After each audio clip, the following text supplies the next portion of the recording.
Hello les chercheurs de pépites talentueuses, j'espère que vous allez bien. Cette petite vidéo pour vous parler des compétences et des talents. Durant mes accompagnements, quand je coach les gens en reconversion, je me rends compte que c'est souvent difficile de faire la différence entre un talent et une compétence. Et les gens sont souvent enfermés dans l'idée qu'ils n'ont pas suffisamment de compétences, souvent parce qu'ils ne savent pas facilement identifier leurs talents, et c'est tout à fait normal. Une compétence, c'est quelque chose qu'on a acquis, soit par une formation, soit par de l'expérience. Si je suis compétente dans les outils informatiques, je les ai utilisés, je les ai développés et avec l'expérience, même si je ne suis pas super attirée par les outils informatiques, il est fort probable que de les avoir utilisés tous les jours pendant plusieurs années, bien, je deviens suffisamment experte dans le domaine que pour pouvoir dire que j'ai cette compétence de travailler avec les outils informatiques.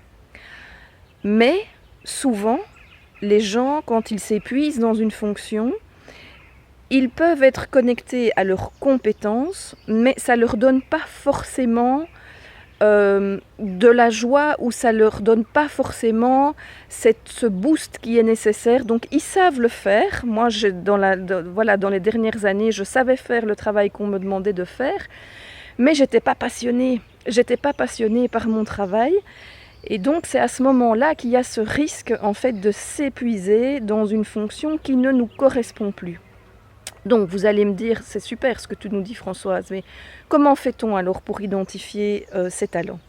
Alors pour identifier un talent, vous pouvez notamment utiliser ou demander du feedback à des gens qui vous entourent et qui vous connaissent, soit dans votre sphère professionnelle ou votre sphère privée. Pourquoi?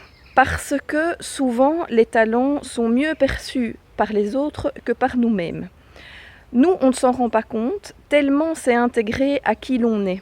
Et parfois, le talent n'est pas encore développé, on ne l'a pas encore utilisé. Et donc ce talent, il attend sagement que vous alliez le chercher pour pouvoir l'explorer. Mais par contre, il est bien là et d'autres personnes peuvent le voir. Donc, demandez à quelqu'un, tiens, où penses-tu, par exemple, que je suis le plus talentueux ? Un talent répond souvent aussi à la question « oui, mais ça c'est facile ». Donc si quelqu'un vous donne un feedback en disant « toi tu sais vraiment bien faire ça » et que vous répondez « oui, mais enfin ça c'est facile, tout le monde sait faire ça », il est fort probable que vous êtes connecté à un de vos talents.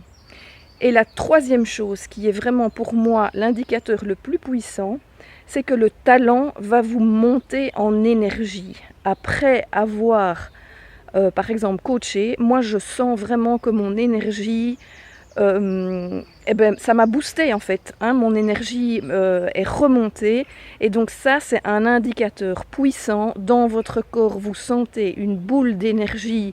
Je ne sais pas, par exemple quand vous avez été faire du sport, vous sentez vraiment que ça vous a fait du bien et que physiquement vous sentez la différence. Quand vous avez peint, quand vous avez dessiné, quand vous avez donné une conférence, quand vous avez... Ça, c'est vraiment le partage des talents, donc ça nous monte en énergie et c'est bon. Voilà, j'espère que ça vous aidera un petit peu à identifier vos talents et je vous souhaite une belle journée. À tout bientôt.